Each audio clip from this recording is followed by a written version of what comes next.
Hello, ladies and gentlemen. Thank you again for tuning to Briar Basics. This is my fourth video and some basic philosophical points that came to me in the past few days as I continue to shop for another scope. If you like what I'm putting out, set your sights on that like button and please subscribe.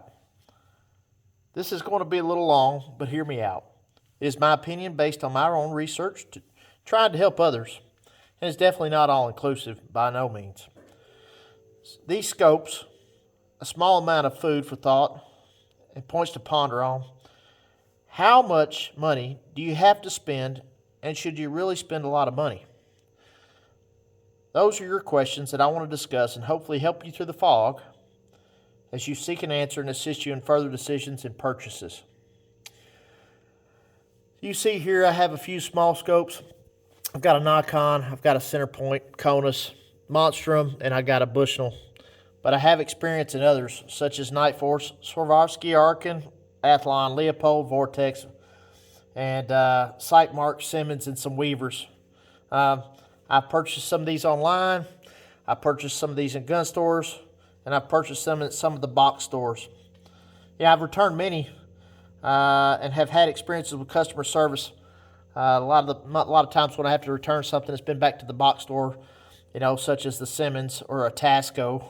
I've returned them, and my customer service in dealing with things like Arken. Arken's been fantastic with customer service. I had an issue with some rings, halo rings breaking, and they immediately fixed them. And then I've had to send in a Simmons. They sent me another Simmons, and then that Simmons broke, and then I didn't go back with them. I'm briefly showing you basically these scopes today, but I'm going to focus on some other things concerning these scopes. And I want to really focus on this Monstrum and this Bushnell. Okay, these are two good examples of what I'm trying to discuss today. The Monstrum, of course, is a first focal plane, and the Bushnell Banner 2, it's only 3 to 9 by 40. It's a second focal plane. Both of them are nitrogen purged.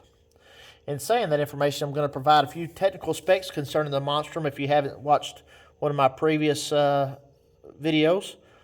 This 3 to 18 by 50, it comes with this bikini lens cover, and it came with a battery for the illumination, and there's multiple marks between the illumination numbers so that you don't constantly run the range. It is illuminated, which is pretty good. It's made of aircraft aluminum, just like this one. They're both aluminum. Differences are maybe dials. They're both going to be minute of angle, and one's heavier than the other. This is light, and this is way heavier. I don't have a gauge, but just by picking it up, you can tell there's a difference. And they're both supposed to be water resistant. Both of them have a lifetime warranty. In fact, all the other scopes that I put out here, this Centerpoint, it's supposed to have a lifetime warranty from Crosman. This Nikon, whoa, man, this is going back in the day.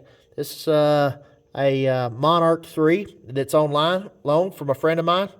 That's also a minute of angle scope. It's got a mil-dot reticle on it, which makes it a little bit confusing. But it's used to have a lifetime warranty on it. But if you can find these scopes, they have a great app that you can download, the Nikon app, and it does work. And it's a second focal plane scope. And then you got Konus. This is a Konus Pro, 3 to 9 by 40, just like this is a 3 to 9 by 40. And this is a 3 to 9, okay? This 3 to 9 has an illuminated reticle, which will blind you if you turn it up on high. Of course, these don't have that, and their parallax is set, and we'll talk more about that here in just a moment. Going back to the Bushnell has a DOA reticle in it. These are Weaver Grand Slam rings. They're fantastic rings. I use them on 3 of my rifles, and they help hold zero. In saying that, make sure that you follow torque specifications. You don't tighten down too tight. You don't get it too close to the bell on the objective, and you definitely don't want to get it too close to the mechanisms and here where the dials are located. All those things will absolutely cause your reticle not to work and your tracking not to work. Getting back to the Bushnell DOA, it has this reticle, and it says that you can use it for several different types of loads. Let's see if I can show that right there. 223, 243, 25-06, 270 Winchester, the old Winchester short mag and 270, which hard to find nowadays. 7mm Remington mag. You got another 7mm Winchester short mag, your 30-06 Springfield, 300 Winchester mag, your 300 Winchester short mag, and a 338 Win mag. Wow. So this reticle is supposed to work with that. And you can also check the box on your ammunition. It'll also provide some basic information if you don't have a chronograph, and that's going to be on the next purchase of mine, so that I can get more true data. So it all comes down to getting true data for whatever scope you use, and that information is really important. So when it comes down to that, its purpose, your locations and applications. Maybe putting it on paper for you. You may need to do that. You write things down about why you need this type of scope, and maybe you get pros and cons for it. So what is your purpose for the scope? Are you using it in hunting or competitions or plinking? Is it going to be lightweight? Like this scope is super lightweight, and it doesn't go but up to 9 power, but there's some factors concerning that, right? Why it only goes up to 9 power, and this goes all the way up to 18. And we'll talk about those. Your location environment. Do I really need a higher magnification? If I'm in the woods, if I'm in a field or am I on a range setting. People used to do it with fixed powered 6 power, 8 power, and 10 power scopes and 4 powered scopes. I do own a fixed 4 power on a lever action, and it suits its needs for being in the woods. If it's lightweight, you're going to be walking a lot. Maybe you need a lighter weapon just to be able to go out and enjoy hunting, or is it going to be heavy? Are you going to be doing a lot of sitting? Is it shockproof? Majority of all these scopes are shockproof. This one was just recently taken off, the center point, and I was having some issues with it, but we're going to do a tracking test on it later and to see if it actually still tracks. What are you mounting it on? Are you mounting it on a 338 Win mag? I would not try any of these on a 338 Win mag, but maybe the Monarch, But what are you mounting it on? So, quality does come into play, and of course, you also need to spend some money on your bases and rings. Like these Grand Slams are not cheap. They're not expensive, but they're not cheap.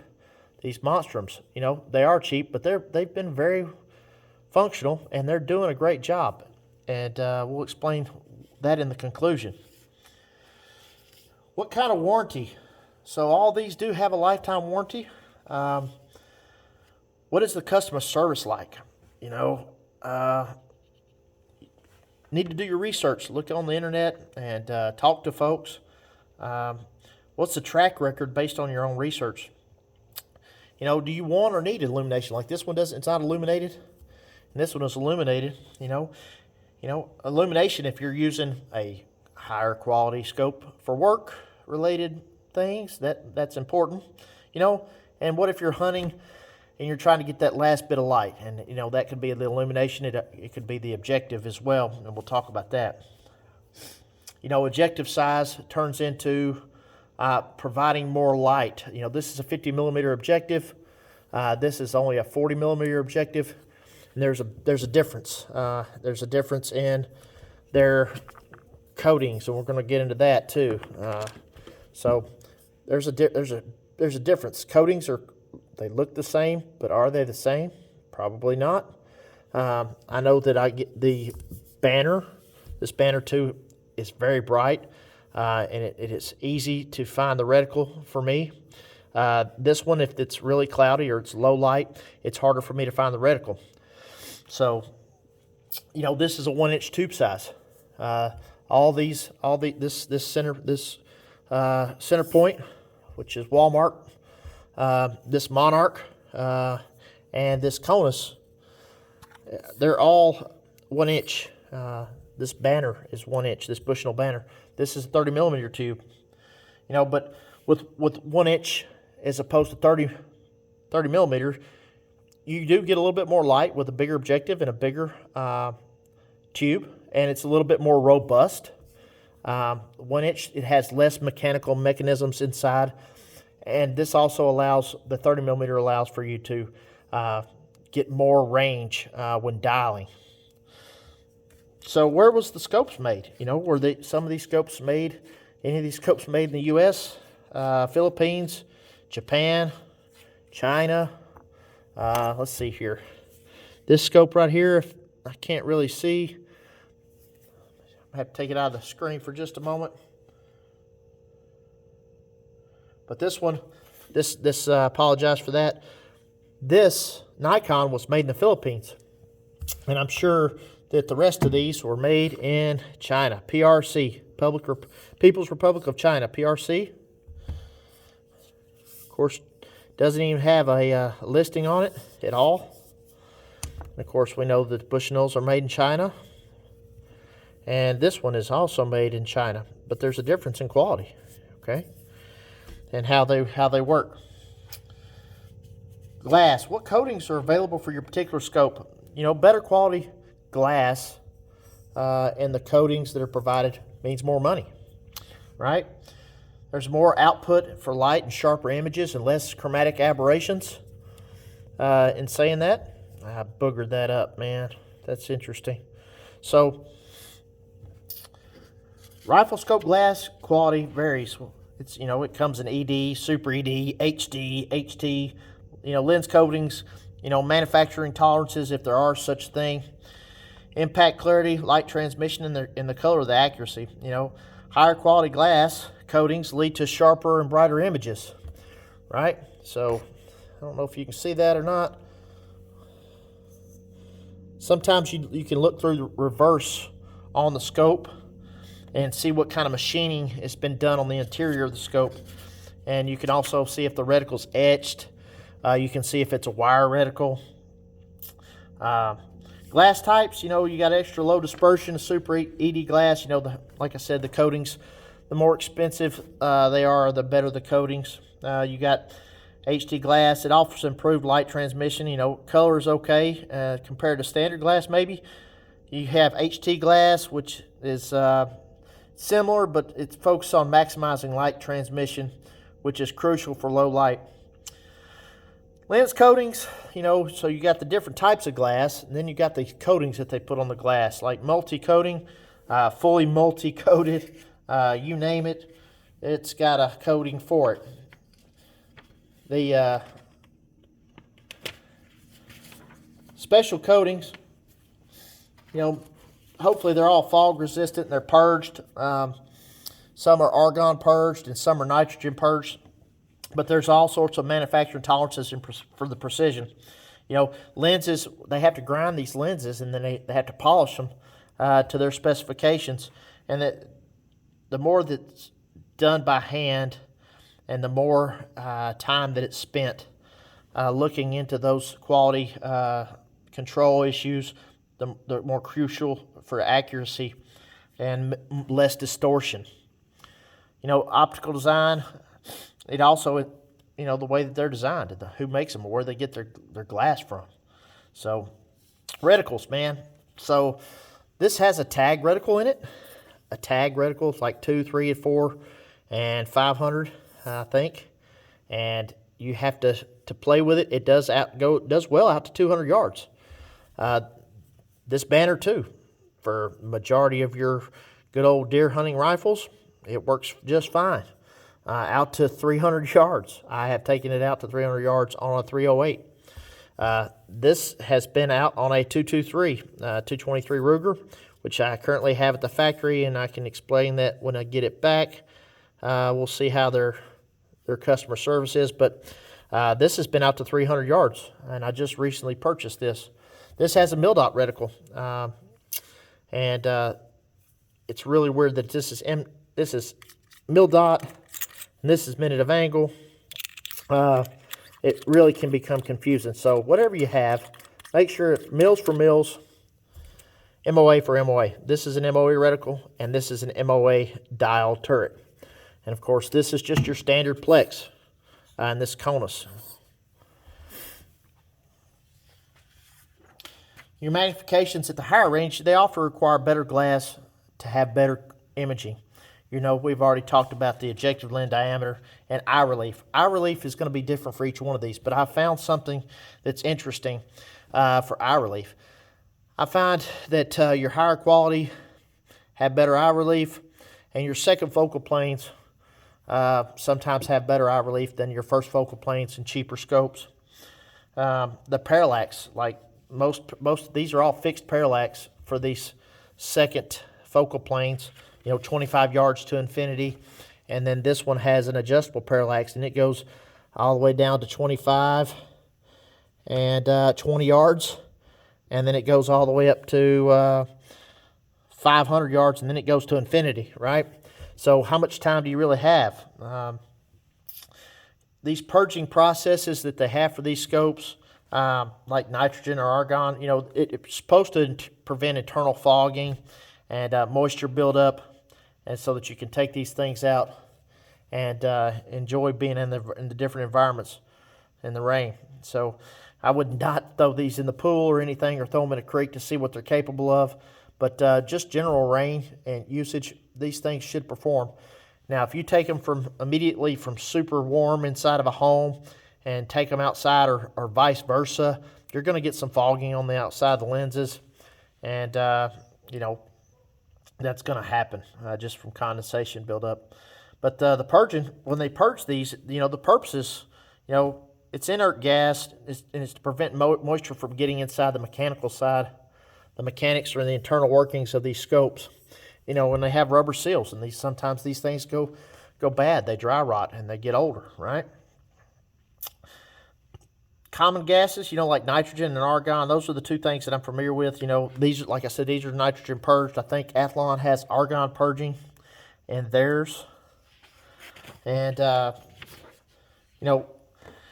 benefits, I think I already explained that concerning the fogging and, having clear visibility, and then being waterproof is very important. And then mold and mildew protection. The dry environment reduces the risk of mold and mildew and growth inside the scope. So I wouldn't immediately, if it's got some condensation, put this back into a gun safe. I'd let it sit out over an air vent and let it air dry. Just as another small fact for chemistry, nitrogen and argon. Argon is denser and can be more effective at displacing moisture and oxygen, which is keeping all that bad stuff out of the internal workings of the scope. It is more expensive, and it's not really as much available as nitrogen. So choosing the right scope and the glass and all this stuff, you got to figure out what's good for your budget. All these are budget scopes, every single one of them. This one back in the day was probably close to $300, and it still holds value really, really well today. So all these are budget scopes. So you got to find out, the higher end scopes usually have better glass and better coatings and improve clarity and performance, while the lower end scopes have good value for money, but they have their limitations in certain areas. In saying that, just a small piece for scopes, you have MOA versus mil. MOA and mil are fairly compatible in short distances. You're going from 1.047 to 3.6 inches difference, but when you're going down to the single individual clicks, you're going to quarter inch, 0.25 as to 0.36 for a mil. The milled reticles really start shining, in their mill, if you're dialing, really start shining out past 300. So let's just give a small example. If I'm going to do a quarter MOA scope, this is quarter MOA, so every 4 clicks is a minute of angle, which equates to 1 inch at 100 yards.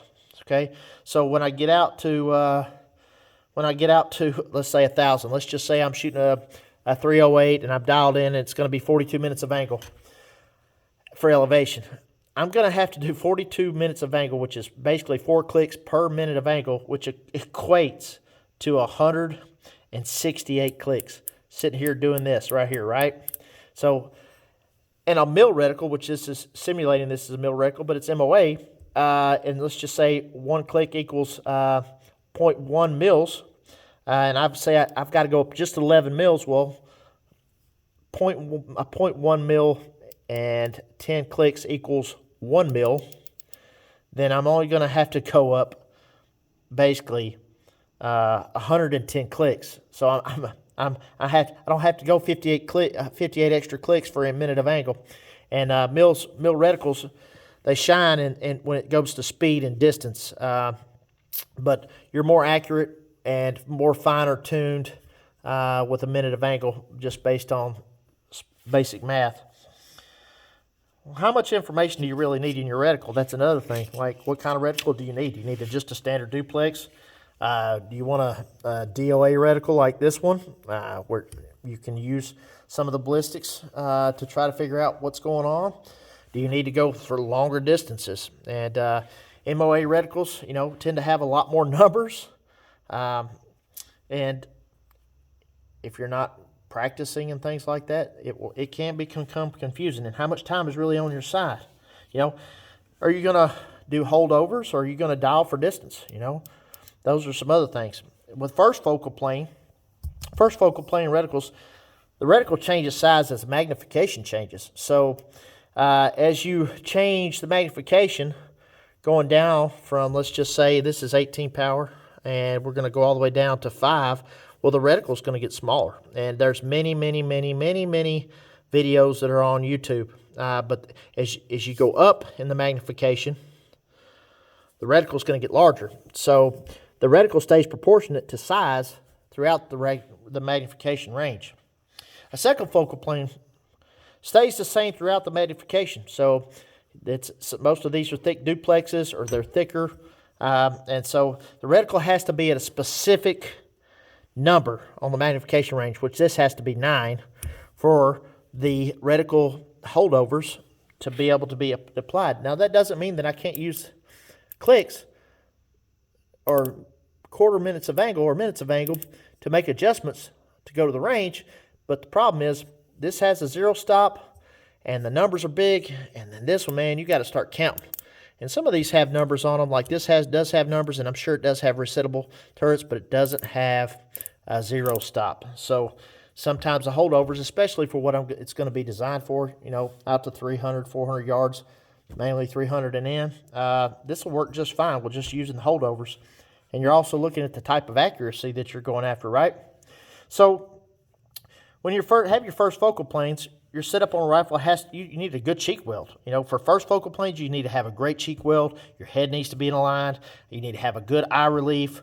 That all comes into play for the accuracy and the focus on all scopes, but really a good patterned lineup of your eye to this scope is really important. And it's more so as compared to second focal plane. All right. First focal planes usually have an adjustable parallax, like I said. Some of them do, some of them don't, but majority of them usually have an adjustable parallax knob. And like this is just fixed. I just grab, go, and get in line with it and start squeezing off some rounds, right? Just everything's got a purpose.